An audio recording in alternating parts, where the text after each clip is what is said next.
Hare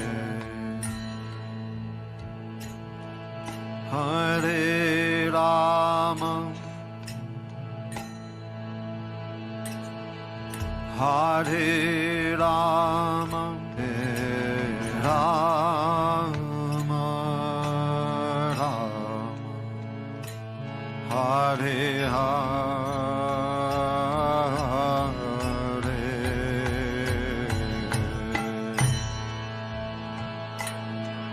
Hare Krishna.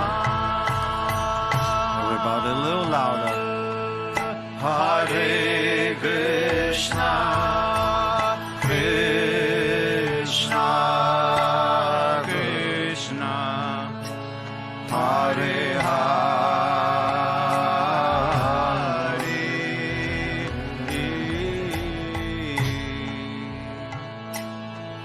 Hare Rama,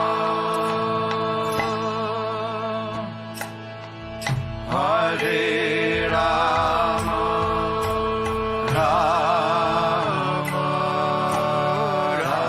Rama, Hare Hare,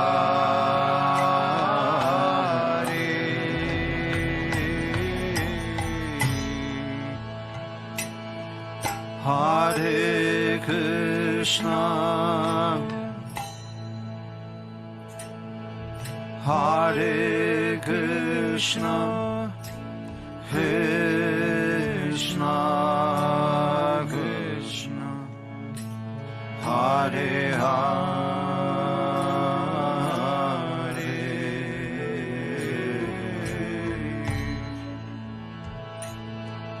Hare Rama, Hare Rama, Rama Rama, Hare Hare,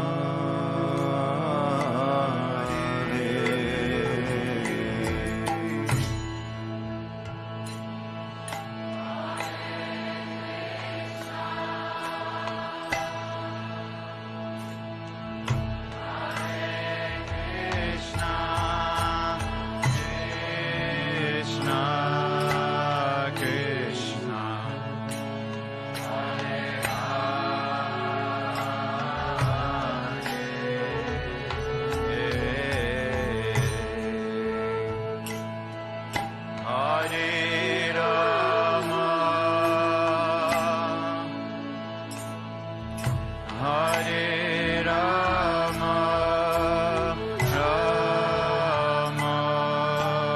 Rama, Hare Hare,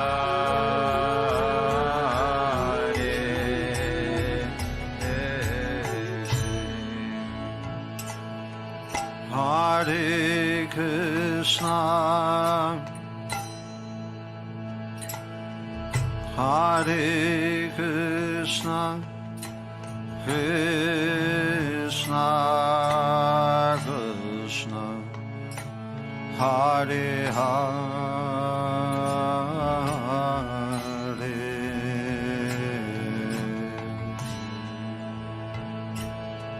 Hare Rama, Hare Rama, Rama Rama, Hare Hare,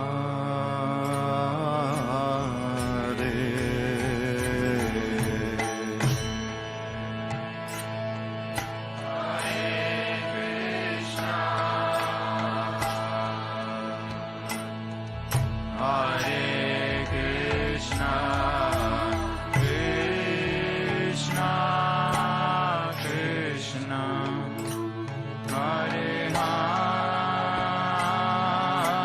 Hare,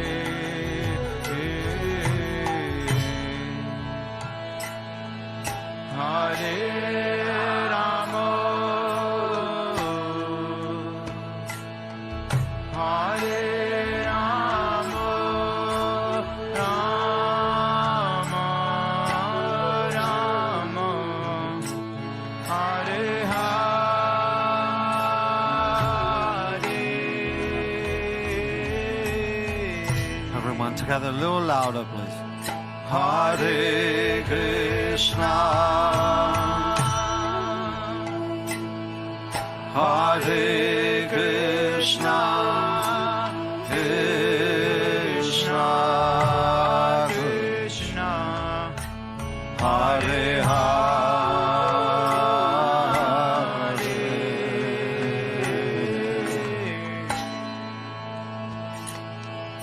Hare Rama, Hare Rama, Rama Rama, Hare Hare.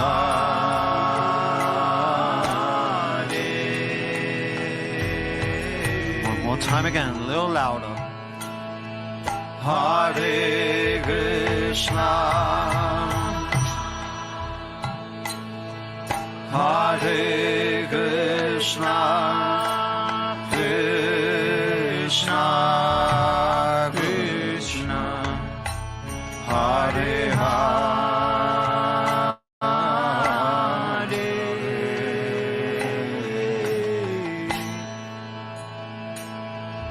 Hare Rama,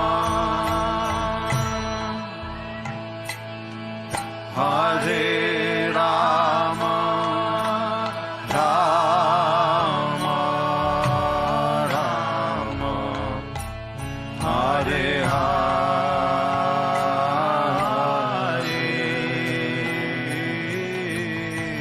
One more time with your heart. Hare Krishna, Hare Krishna, Krishna Krishna, Hare Hare.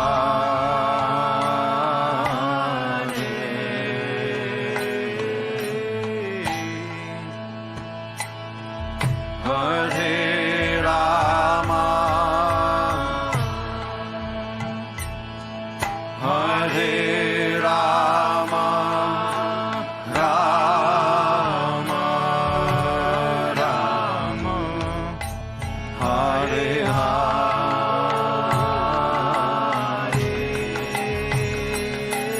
One more time again.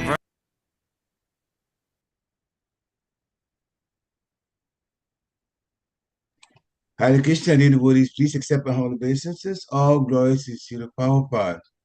Welcome this morning to our Zoom Srimad Bhagavatam class, which is from Canto 1, Chapter 18, Text 48. And we're fortunate enough to have my God brother, His Grace, Dronacharya Prabhu, to give us the class. Hare Krishna. Prabhu Jai. Accept my Hare humble Krishna. obeisances. God's Please grace, accept my Srila humble Prabhupada. obeisances. Of course, to Gurudev, of course, to Srila Prabhupada. It's all yours, Hare Krishna. It's great to be with the Harrisburg family this month. Hare Krishna. Happy New Year to everyone. I haven't seen you guys since the beginning of 2024. Okay, let's get started. That was such a beautiful kirtan by Madhava Prabhu. I could just listen to it. I mean, the mood, the bhava of it was intense, you know. Yeah, very meditative. Hare Krishna. Haribo. Jaya Radha Madhava Kunja Bihari.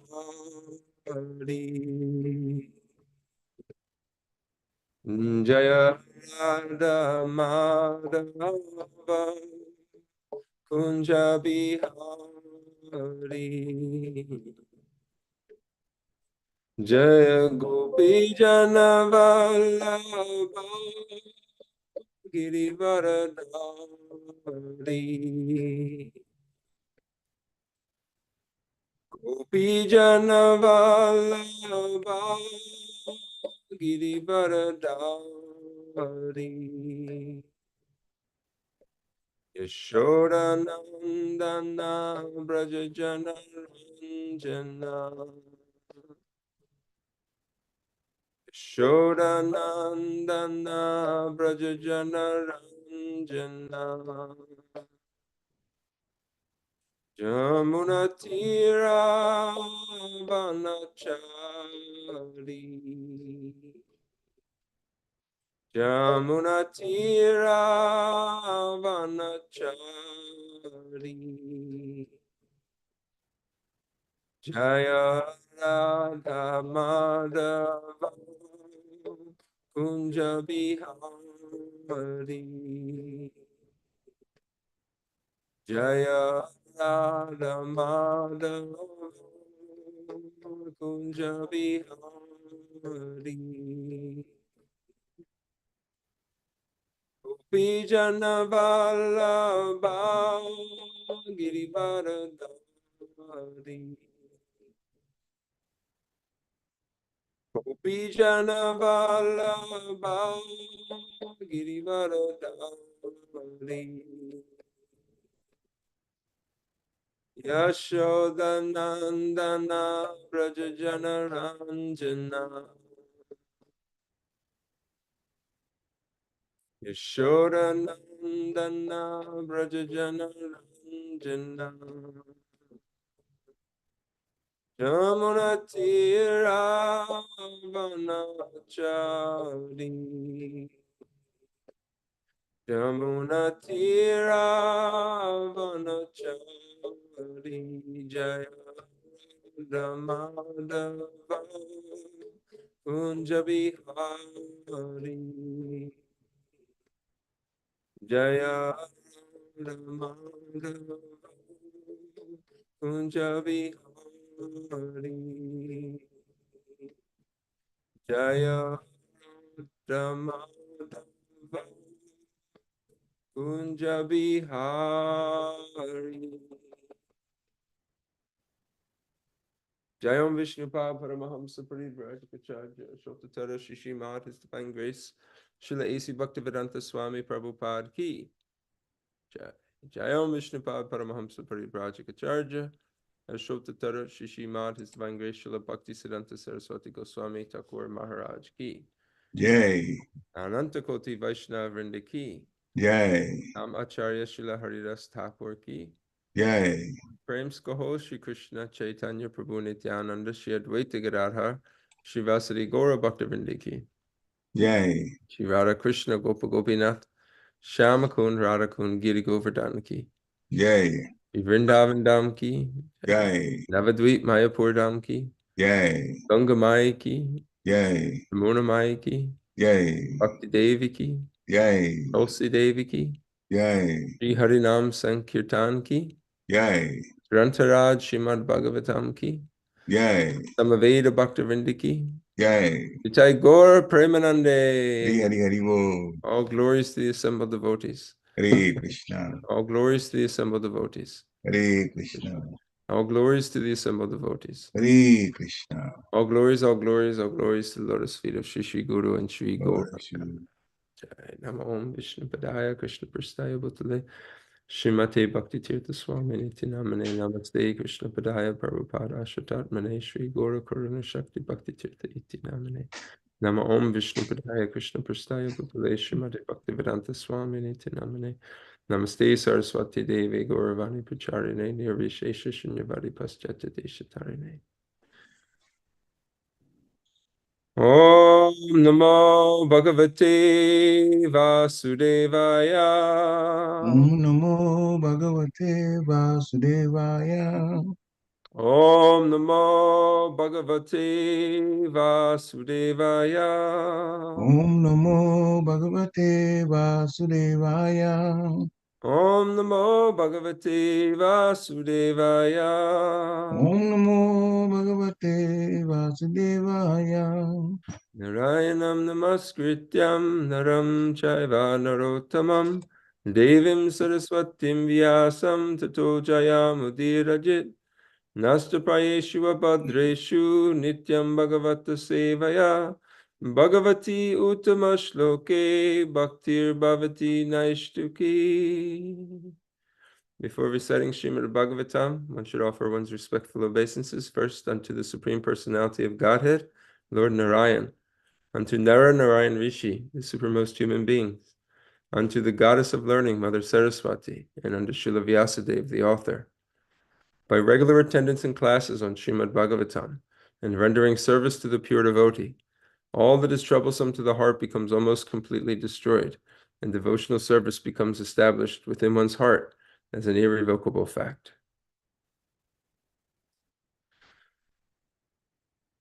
Text number 48 of chapter 18, canto number 1.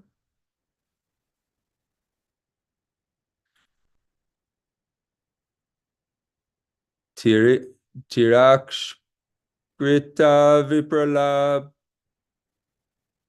vipralabhada Shapta Shipta Hata Api Nashatat Prakrit Kurvanti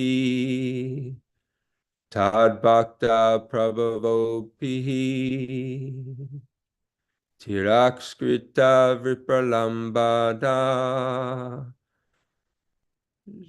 Shapta Shipta Hata Api Nashatat Pratikurvanti Tad Bhakta Prabhavopihi Tirakskrita Vipralabda Badha Shapta Shipta Hata Api Nashatat Nashatat Pratikurvanti Tad Bhakta Prabhavopihi. Would any of the devotees like to chant? Tiraskrita vipralabdhaha shabdaha kshiptaha tapi nasya tat pratikurvanti tad bhakta prabhavo apihi.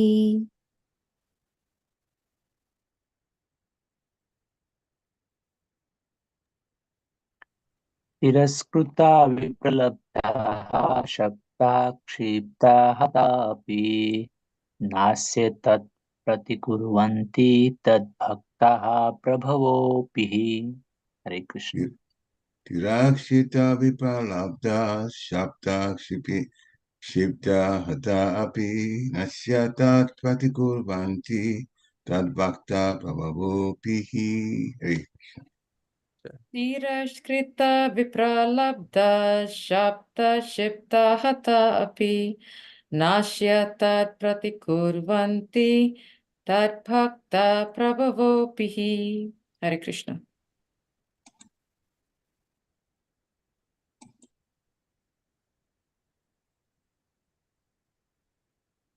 Okay, we'll go through the synonyms. Tirakritaha, being defamed. Vipralabdhaha, being cheated. Shaptaha, being cursed. Vishiptaha, disturbed by negligence. Hataha, or even being killed. Api, also. Na, never. Asya, asya. For all these acts, tat, them. Pratikurvanti, counteract. Tat, the Lord's. Bhaktaha, devotees. Prabhava, powerful. Api, although. He, certainly. Translation and purport by His Divine Grace, Srila A.C. Bhaktivedanta Swami Prabhupada. The devotees of the Lord are so forbearing that even though they are defamed, cheated, cursed, disturbed, neglected, or even killed, they are never inclined to avenge themselves. Purport. Rishi Shamaka also knew that the Lord does not forgive a person who has committed an offense at the feet of a devotee. The Lord can give direction to take shelter of the devotee. He thought within himself that if Maharaj Parikshit would counter-curse the boy, he might be saved. But he knew also that a pure devotee is callous about worldly advantages or reverses. As such, the devotees are never inclined to counteract personal defamation, curses, and negligence, etc. As far as such things are concerned, in personal affairs, the devotees do not care for them. But in case of their being, but in the case of their being performed against the Lord and his devotees, then devotees take a very strong action. It was a personal affair, and therefore Shamaka Rishi knew that the king would not take counteraction. Thus, there is no alternative plan than to place an appeal to the Lord for the immature boy. It is not only that the Brahmanas are powerful enough to award curses and blessings upon the subordinates. The devotees of the Lord, even though he may not be a Brahmana, is more powerful than a Brahmana. But a powerful devotee never misuses the power for personal benefit. Whatever power the devotee may have is always utilized in service toward the Lord and his devotees only. Srila Prabhupada ki jai. Wonderful verse and purport.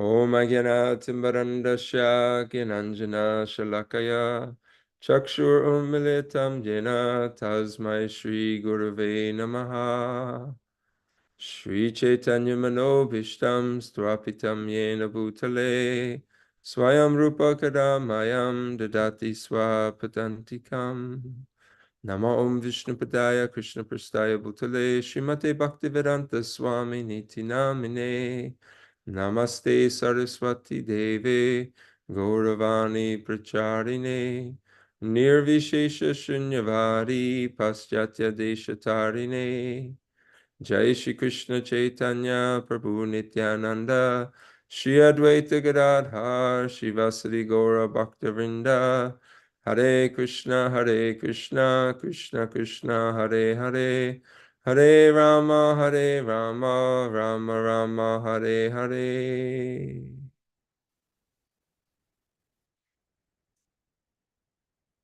The verse once again. The devotees of the Lord are so forbearing that even though they are defamed, cheated, cursed, disturbed, neglected, or even killed, they are never inclined to avenge themselves. This verse is a glorification of the qualities of a pure devotee of the Lord. And when you first look at it, if you're feeling, wow, this isn't me. I wish I had these qualities. That's okay. When I looked at it, whenever I hear these verses about tolerance, forbearance, forgiveness, we should understand, sometimes it seems daunting, and sometimes it appears that these qualities, given the material conditioning that we may find ourselves in, seems to be daunting and almost unachievable. We may find ourselves sometimes failing to live up to the standard that is being described in this verse and throughout the Vaishnava teachings. But we should understand that this level of understanding and wisdom that a pure devotee has, and that the humility that they have is really a crowning jewel on the qualities of the devotee. Let's start with the fact that in order to develop these qualities, a person has to have the wisdom and the understanding that anytime an action is taken against them, whether it's a physical action, it could be a mental action, it could be in the form of words, it could be in the form of a curse. A pure devotee is always seeing that Krishna is always making various different arrangements. And that they're not so concerned about their own personal well-being. They're concerned about service to the Lord and service to the Lord's devotees, the service to the mission of the Lord. And they have the resolute faith that Krishna will actually take care of all necessary things. Krishna says in the 18th chapter, text 65, Sarva dharmam prityaja mamekam sharanam vraja aham tvam sarva papevyo mokshaya shami masujaha. He says, when you surrender unto me, he tells them, abandon all varieties of religion and just surrender unto me. And then he says, I will take care of all your sinful reactions. Do not fear. He has the faith that if one does the first part, he surrenders unto the Lord, surrenders to the will of the Lord, acts in Krishna consciousness, commits his life to service, then Krishna will have his back and take care of all the necessary things for him or her to be well situated in Krishna consciousness. And they don't have to be concerned with the worldly components of eating, sleeping, mating, and defending.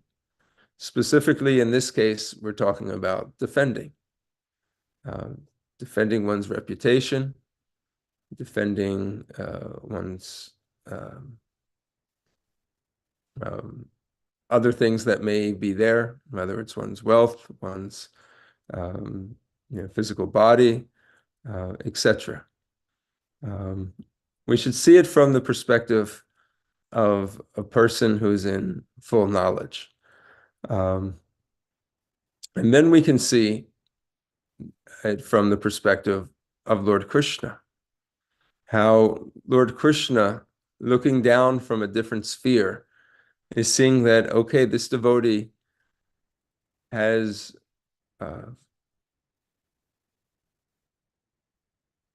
he has overcome the attachment to body, mind, both physical and both gross and subtle, of wanting to attach himself to this particular body. Now, the way that Krishna protects such a devotee, because at the same time, Krishna gives protection to his devotee. The devotee doesn't feel that he has to necessarily fight for himself. Krishna says, I will take care of you. I will protect you.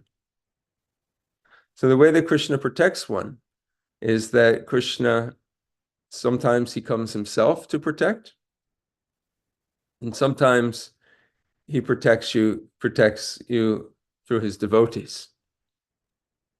And thus we get to the point where, in the first line of the purport, that Shamaka Rishi knew that the Lord does not forgive a person who has committed an offense at the feet of a devotee. And he was contemplating, and he was trying to figure out the situation of the curse that his son Shringi gave to Maharaj Parikshit.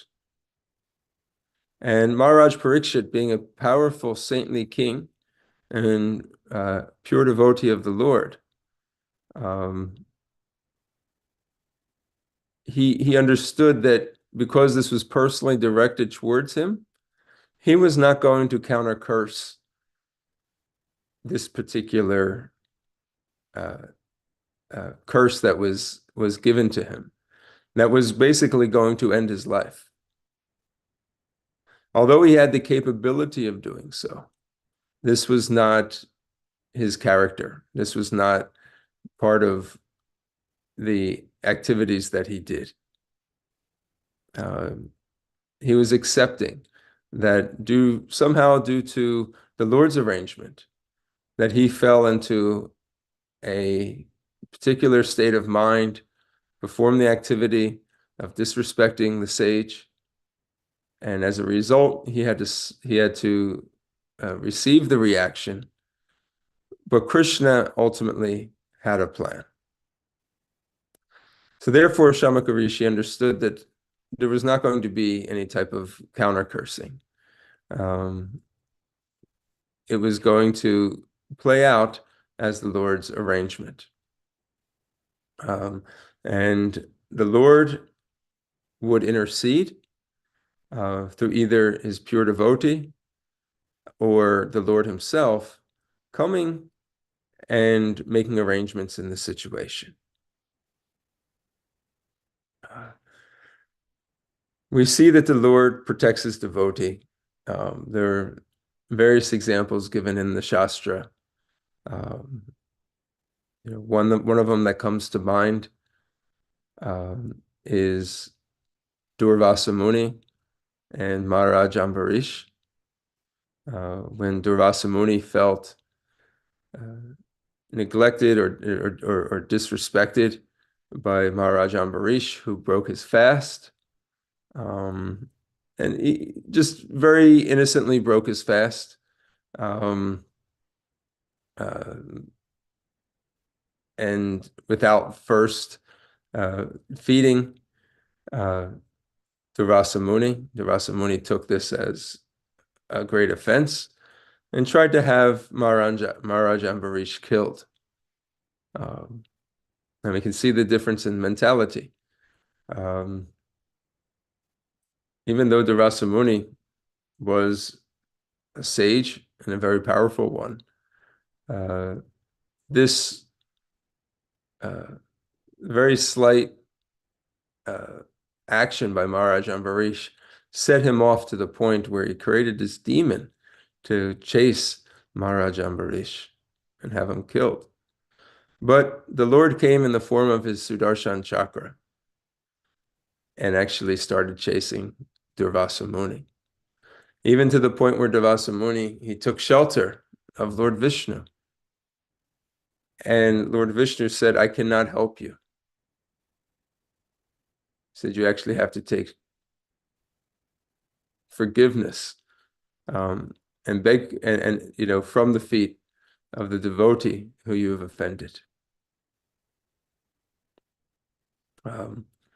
We see and then he did, and the devotee is always kind. Again, they're not into this. I should say, we're not into this business of seeking revenge and punishment. Krishna is the killer of the demons.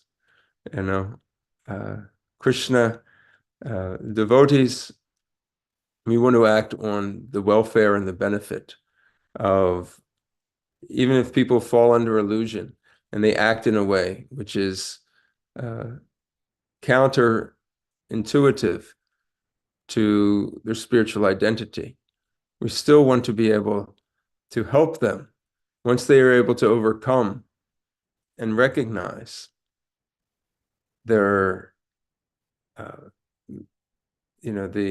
the offense or the action that they've taken. We don't want to be the barrier that stands in their way of rectification. We see with Srila Haridas Thakur, he was taken 21 different marketplaces and beaten and humiliated and physically abused to the point where most people would have just died due to the beatings. But he was able to stay alive. and stay enthusiastic. This is only because of the Lord's protection. Later, when Lord Chaitanya was meeting with his devotees, he revealed to Haridas Thakur that he was actually the one taking the beatings for him, and he showed him. He removed his chadar and showed him the marks on his back, that he was actually receiving the beatings. When Lord Nityananda was attacked by Madhai and Jagai and Madhai, and Madhai had hit him with an earthen pot and caused his head to bleed. Of course, Lord Nityananda is Lord Balaram, the Supreme Lord. And he could have taken reaction, or he could have taken action himself. And, just with a glance, destroyed them both. But playing the role of his devotee, the Lord's devotee, he accepted this position. And Lord Chaitanya came immediately and invoked his Sudarshan chakra. And Lord Nityananda begged Lord Chaitanya, he says, please, let us take a more gentle approach. And he engaged them and purified them in his service. They begged forgiveness from Lord Chaitanya, but Lord Chaitanya had told them, it is not I that you've offended, it is Lord Nityananda. First, you have to take shelter of Nittai, and if you take shelter of Nittai, it is only then that I can forgive you. And thus they took forgiveness, they begged forgiveness from Lord Nityananda, and then the Sudarshan chakra went away. So these are examples here that we find in our scripture of the Lord's giving protection to his devotee, those that have surrendered fully unto the Lord, and that whenever there is an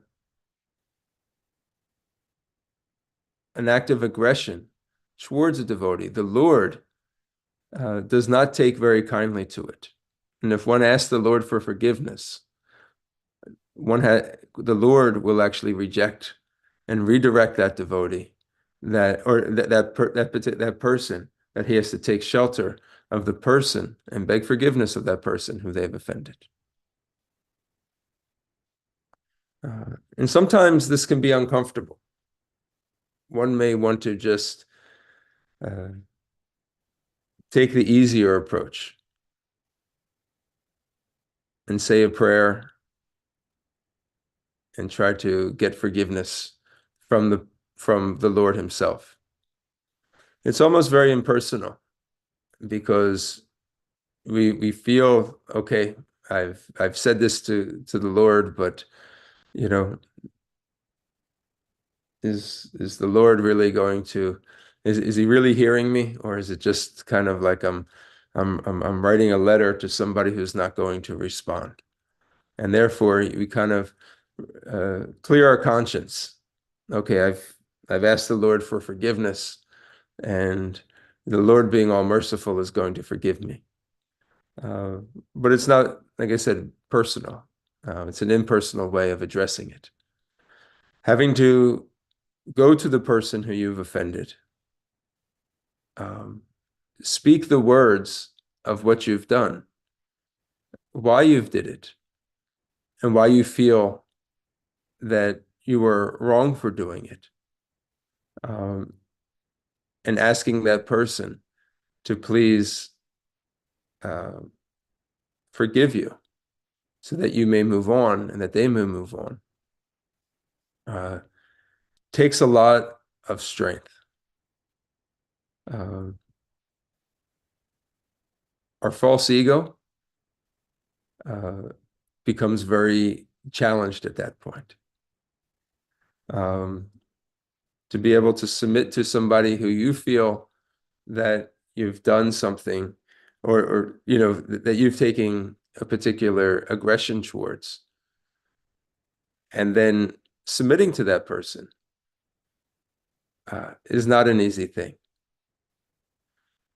And then being genuine and sincere about it, not being fake about it. Because let's be clear that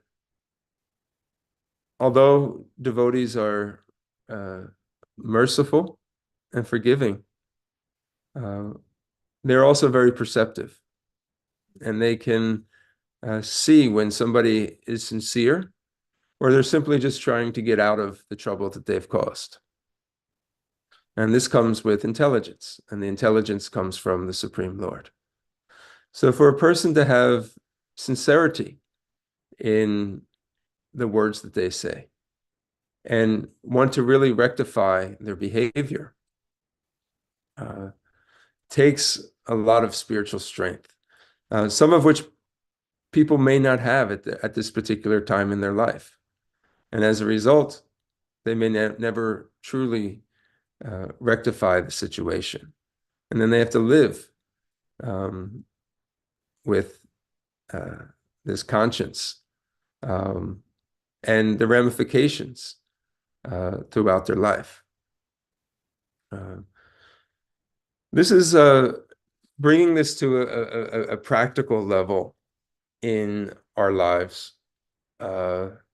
We encounter these things all the time.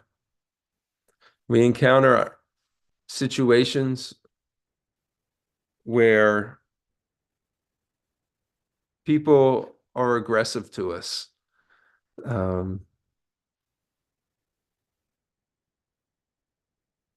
Because this is because of this world, and the fact that this world is situated in such a way that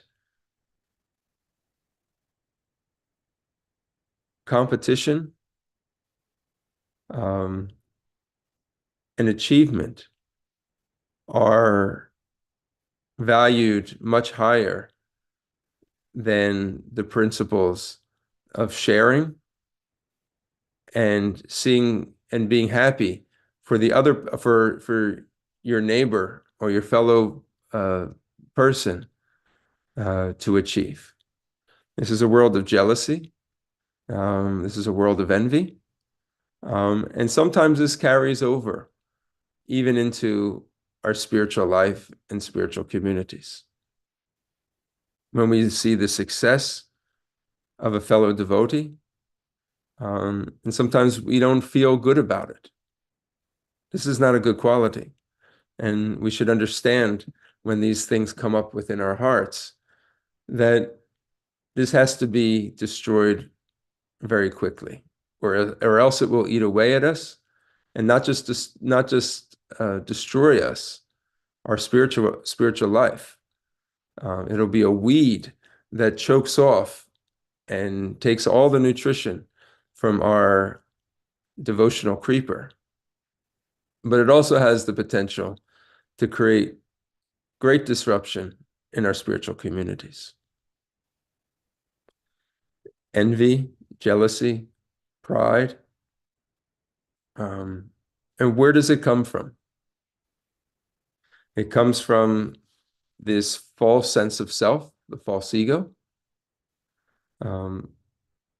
valuing our own achievement, that we want to be the center. Why was this person recognized and not me? Why does this person feel that they have the right to give direction and not me? Why does this person feel that they have been given maybe some authority and not me? Why is this person chanting and not me? Why is this person giving class and not me? Well, so on and so forth. And when we get into the unhealthy habit of this mood of jealousy, our consciousness becomes degraded.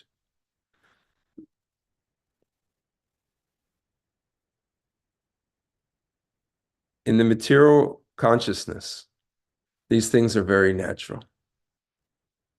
We've been taught this, even if we're trying to be courteous. and have good manners. We're still taught from an early age that principles that are somewhat demoniac. And then they develop over time as we compete in this world. We compete for jobs, we compete for promotions, we teach our children to compete, and that the person who you're competing against is your enemy. And that enemy needs to be defeated and sometimes even destroyed. Oh, Krishna, when this happens and we carry this consciousness into Krishna consciousness, then we find ourselves in a situation that is not very conducive for growing our spiritual life.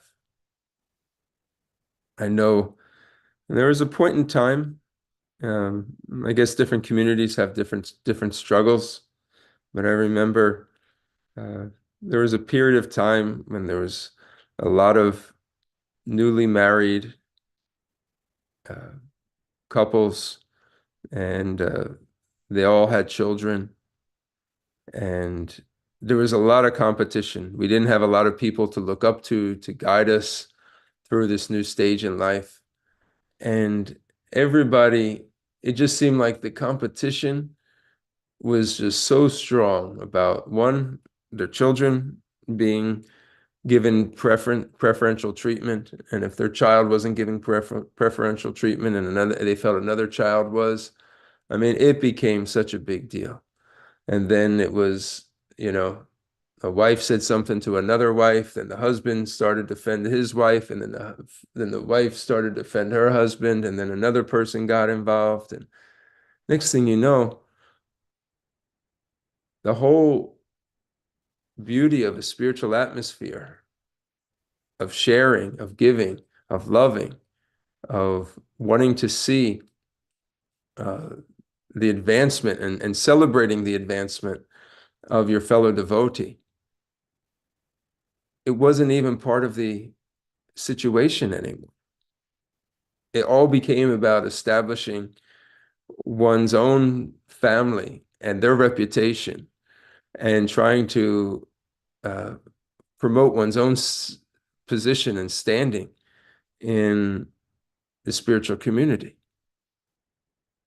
And as a result, the bhakti within the lives of the devotees in this situation became dissolved. It became covered over. And the enthusiasm for service fell apart. And then, of course, with it comes justification. Well, I feel this way because this person did this, and this is the way it happened, and this is the way I witnessed it. And in the long scheme of things, you look back 10 years, 15, 20 years later, and you see that actually all these things, they actually have no consequence. In today's 20, in fast forwarding into the future. So we have to be very careful and guard that we don't allow these things to take seed in our own hearts. And when they do, we have to be a gardener and pull them out as a gardener pulls out the weeds in one's garden. This is the instruction of Lord Chaitanya.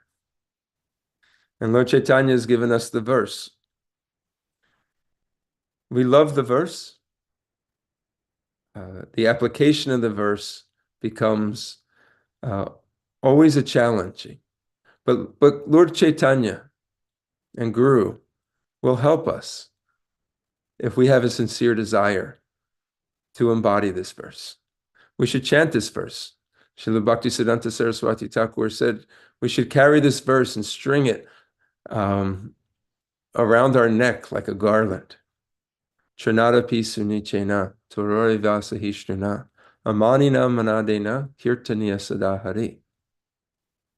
And one should chant the holy name of the Lord in a humble state of mind, considering oneself lower than the blade of grass, become more tolerant than a tree, devoid of all sense of false prestige. One should not look for any respect, but be ready to give all respect to others. And in such a state of mind, one can chant the holy name of the Lord constantly.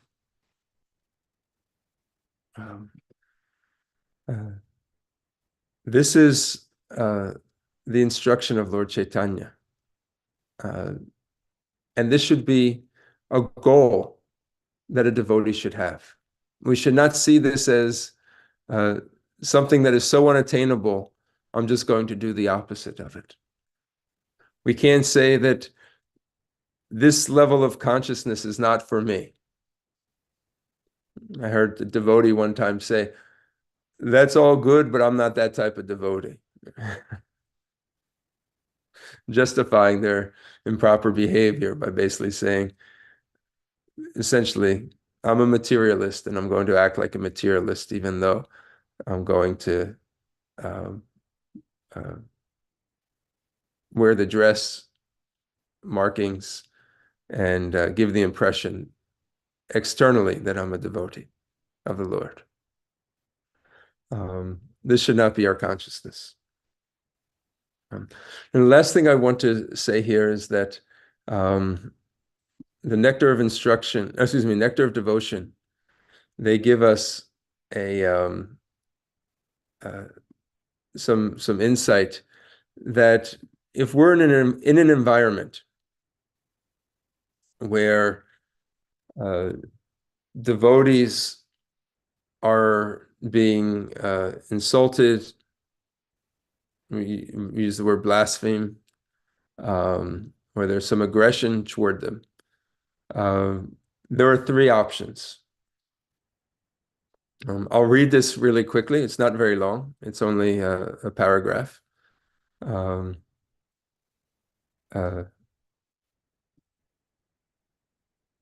Actually, there's two paragraphs here. I'll read it really quickly. In one of Lord Chaitanya's Shashastika verses, it is stated, the devotee should be more tolerant than a tree and more submissive than the grass. He should offer all honor to others, but may not accept any honor for himself. In spite of Lord Chaitanya's being humble and meek as a devotee, when he was informed about the injuries inflicted upon the body of Sri Nityananda, he immediately ran to the spot and wanted to kill the offenders, Jagai and Madai. This behavior of Lord Chaitanya is very significant. It shows that a Vaishnava may be very tolerant and meek, foregoing everything for his personal honor. But when it is a question of the honor of Krishna or his devotee, he will not tolerate any insult. Now this is so we covered that earlier in this class. Now here's the part that I wanted us to end on. There are three ways of dealing with such insults. If someone is heard blaspheming by words, one should be expert that he can defeat the opposing party by argument. If he is unable to defeat the opposing party, then the next step is that he should not just stand there meekly, but he should give up his life.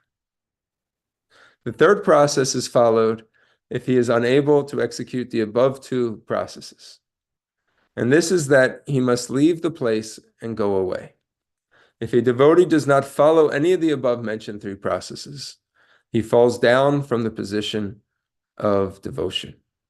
This is from chapter 9, Nectar of Devotion, Further Considerations of Devotional Principles in relationship to blasphemy. So, if we feel that a devotee is being unfairly treated, we have to use our intelligence and see if this is the situation where we can defeat the particular arguments that the person is putting forth towards an honest and sincere devotee. And if Krishna has given us the intelligence and spiritual strength and the wisdom to be able to do so, then this is an appropriate activity. The part about giving up one's life is not really so recommended right now. There may be situations where this has been demonstrated, but the point is that we shouldn't simply sit there and turn a blind eye to it, giving credibility and justification for the person who is acting inappropriately. I'm just going to stand there and watch and pretend it's not happening. That is not a proper form of action. That if the worst situation, if one is unable to defeat the particular person and correct the actions and stand up for the person who's being unfairly treated, then you should leave the place in the form of protest and remove yourself. And you should also then seek help from somebody who can intercede on the other devotee's behalf. Okay, thank you so much for patiently listening. If there's any, I'd like to hear what the devotees have to say on this particular subject. If you have any questions or comments, we can discuss now. Hare Krishna. Hare Krishna. Thank you very much for a very nice and very insightful class.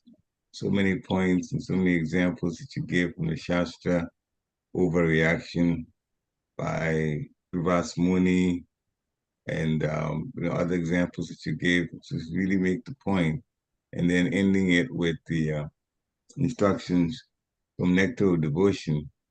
In fact, I was thinking I'm going to go back and read Nectar of Devotion. We should read it every now and then to remind ourselves about the things that are there. I was going to ask a question, but first, let me open it up to devotees. If you want to talk about some takeaways from it, or ask a question, or share realization, please unmute yourself and do so now. Hare Krishna. Hare Krishna. Devendra? Hare Krishna. Hare Krishna, Prabhu. Please accept my humble obeisances. All praise to Srila Prabhupada. Please accept Thank mine. you so much for this wonderful, wonderful class. I think very, very holistic class in terms of how to beg for forgiveness. I mean, sometimes we hear or say that, okay, if we don't have the strength to go and ask for forgiveness, we can just pray to Krishna. He sits in our heart and the other devotees' heart also.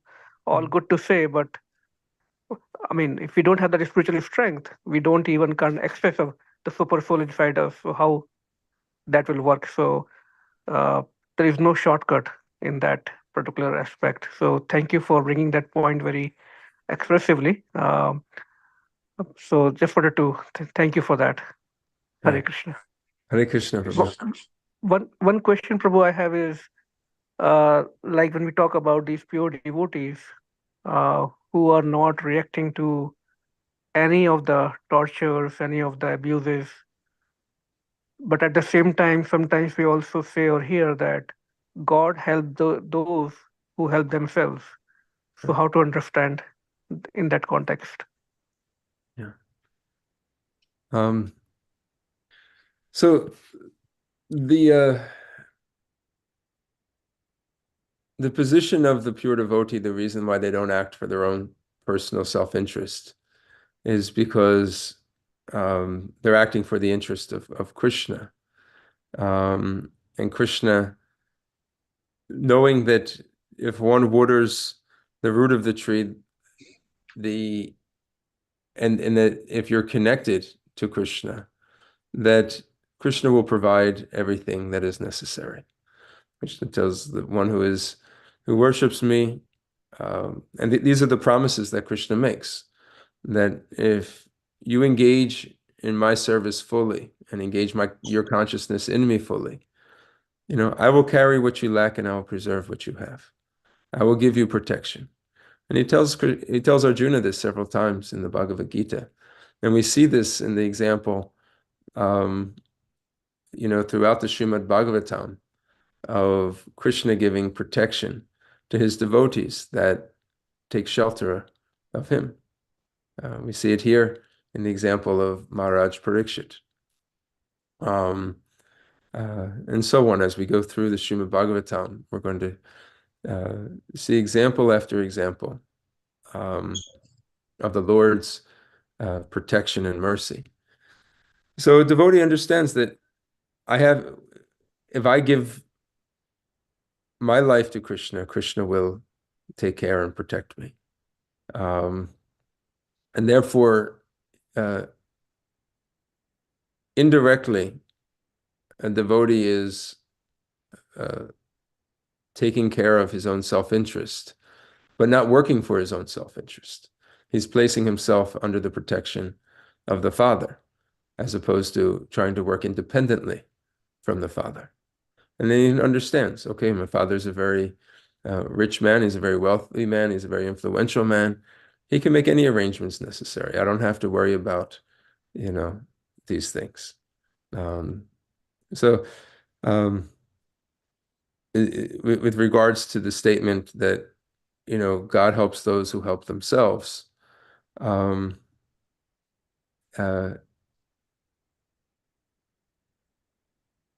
we show Krishna that we are interested in surrendering to him, and taking shelter of him, Krishna then provides us with the support to be able to deepen our level of devotion and faith.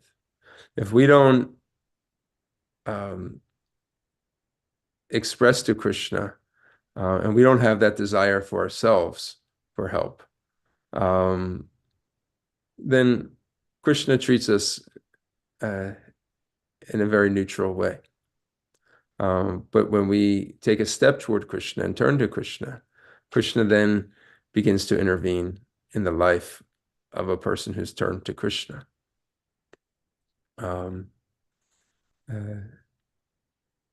So in that way, and a devotee may pray to Krishna, okay, I'm having this, because the relationship is personal, I'm having these obstacles, I'm having these barriers. I don't necessarily know how I'm going to execute my service if these things continue. But I'm leaving it up to you. I've put it at your lotus feet. If you so desire, please make an arrangement or give me the intelligence to see how to, why these things are happening, or how to overcome these challenges. And then the devotee, it's not that the devotee doesn't work towards them.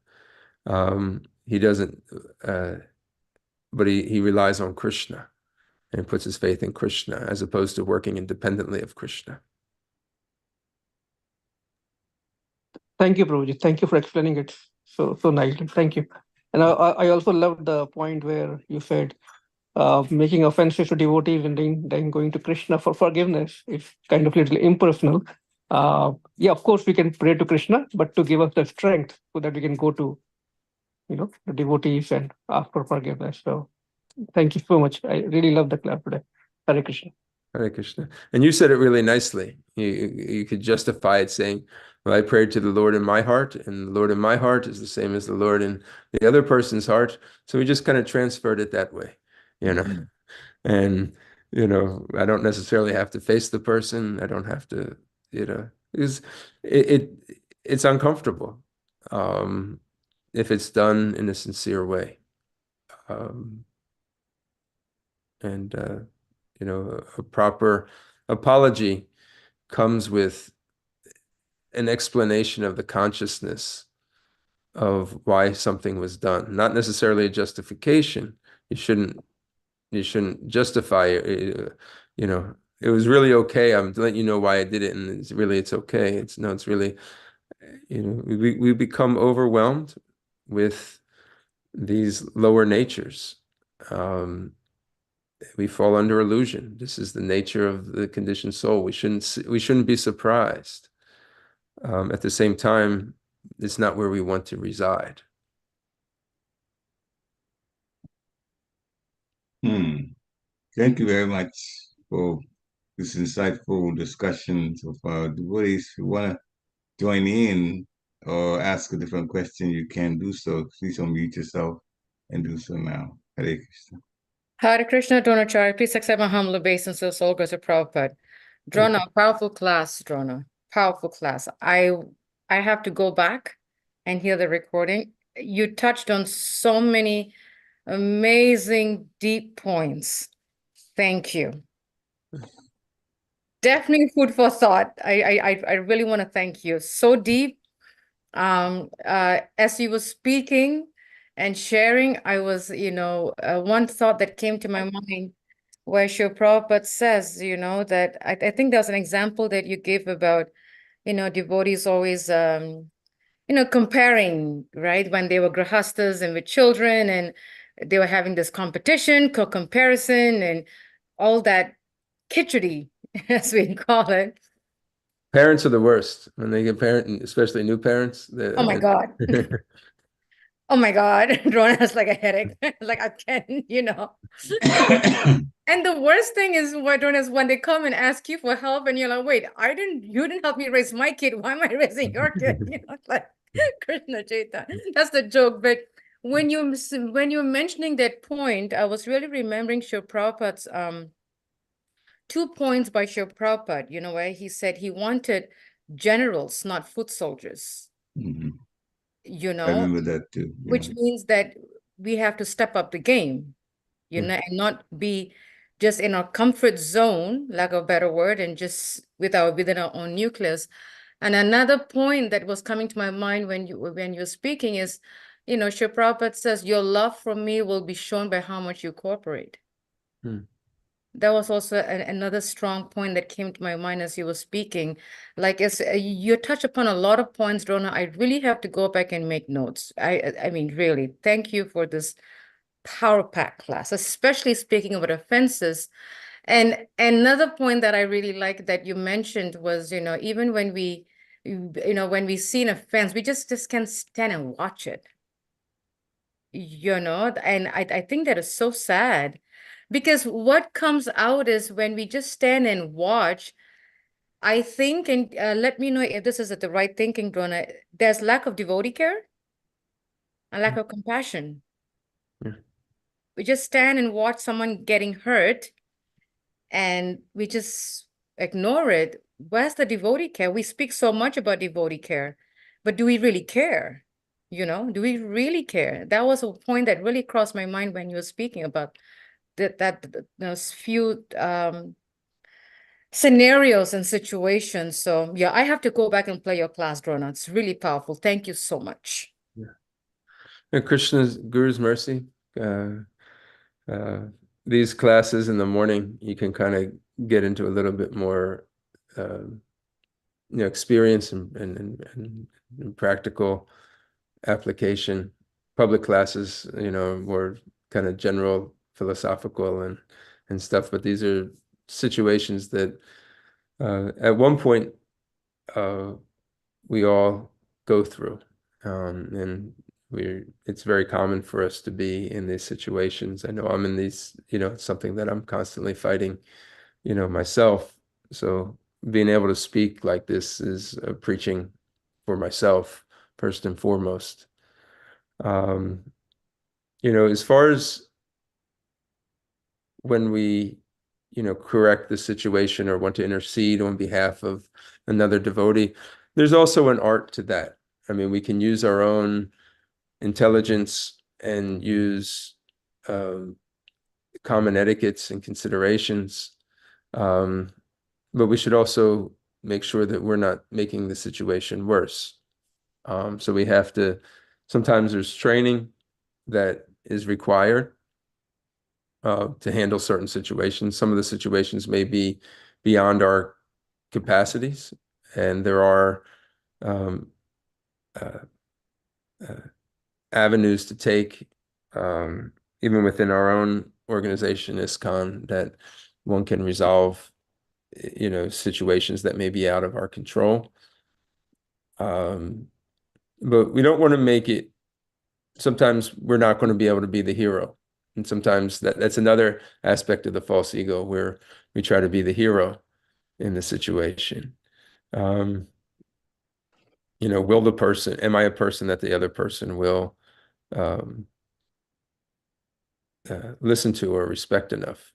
And we can make an attempt, but we have to make sure that we're not attached to it. The one thing is, a lot of times these situations should be taken care of behind closed doors and not out open in the public. And that's oftentimes one of the mistakes that are made, that sometimes trying to rectify a situation becomes a public engagement, and that also it works against it works against the cause of trying to find the solution, because while it's in public, then sensitivities become even more and more greater. Behind closed doors in a private situation, people tend to be, their guards tend to be down more, and people are able to open up a little bit more. So these are just little things that we can just kind of remind ourselves. But we should take action. We shouldn't just sweep it under the rug and pretend it doesn't exist, because it will only fester.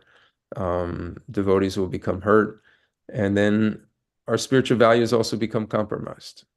And so there's no, even though that may be the easy thing to do, we have to be, we're not called upon to do the easy. We're called upon to do, that which is, consistent with what Guru, Krishna, and Shastra are giving us.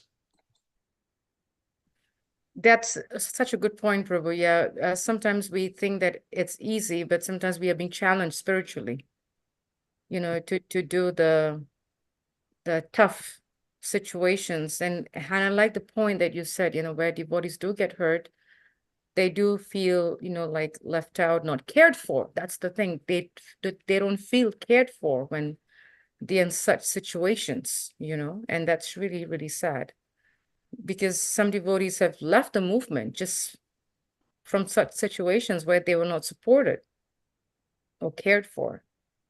Or, yeah. Thank you. Very nice points, Prabhu. Thank you. Hare Krishna. Thank you very much also. As we're listening, there's so much, a couple of things come to mind. One, His Holiness Bhakti Maharaj described spiritual life as like peeling an onion. You peel and you peel and you peel and you go to the inside of it and you begin to find out that there's more and more and more and more finer aspects of Krishna consciousness growth, especially this whole thing about, getting more and more and more purified so that you can understand more and connect more with the love of Krishna. Hearing, especially, Srila Prabhupada said, is the first thing to do. And Srila Bhaktisiddhanta Saraswati Thakur Maharaj, he has 64 principles for community building. And principle number 16, as I was listening, it hit me, and I looked up the 64 principles. The principle number 16 says, there's no way of associating with transcendence besides hearing. There is no way of associating with transcendence besides hearing. And this is the spiritual master for Srila Prabhupada saying this. So the more you hear, the more you kind of find out what Krishna consciousness really, really is about.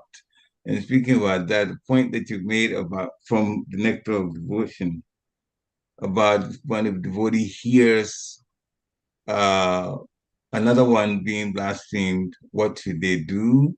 and the 3 points that you gave from the nectar of devotion, that if they have a way of dealing with the matter with the counter argument or a counterpoint, I think I'm going to bring an argument, because then that means that we're stirring up something that's negative. But to get that situation dealt with, maybe good advice, maybe something that the person wasn't looking at, the angle that it wasn't looking at, bring it up so that the matter would be settled. And then you also mentioned, or otherwise be here, that the second point is about they should take their life. We don't really recommend it at this point, because, and it's true, because some people could abuse it. Says, I'm tired of life, I'm tired of life. I wish I wasn't living here anymore. Here's an argument between another. All I have to do is just go listen to it, and now I can just take my life, and Right. it's all finished. Jump And off the bridge. you leave the children, you leave the wife and everything. Why did he commit suicide? Well, he heard an argument between two people and he didn't like it. And next to the devotion says, you commit suicide, therefore I committed suicide. Take my life. So you can abuse it. And actually, an argument that came, I kind of started laughing about it, but I don't see too many people taking their lives. And this is a serious point now. This is Rupa Goswami advising. So it's not fun. Although I was just chuckling about it, and I said, if I was going to take my life, wouldn't I leave that place and go take my life somewhere else?